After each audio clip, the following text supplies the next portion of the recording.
বাংলাদেশে পরকীয়ার তুফান চলতেছে, তুফান। শুধু এই কারণে হুজুররা যতই কারণ বলুক, আমার কাছে টুকাইতে টুকাইতে কারণ বাহির করছি এইটাই। এই জন্য পরকীয়া বেশি। যুবতীরা এখন কুড়িতেই বুড়ি হয়ে যেতেছে,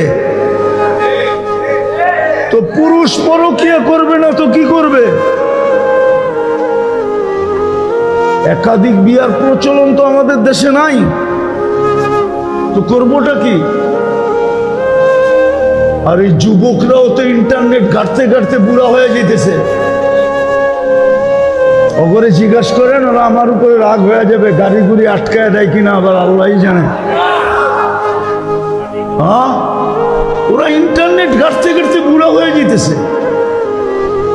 প্রমাণ দিব দুই একটা, তিনটা চারটা মিলা দেখে, আর একটা আরেকটা রেখে দেখছো মালটা কিরকম। সাথে সাথে হিট বুঝেন, গরম হয়ে যায়। ঠান্ডা হয় কেমনে জানেন? মোবাইলের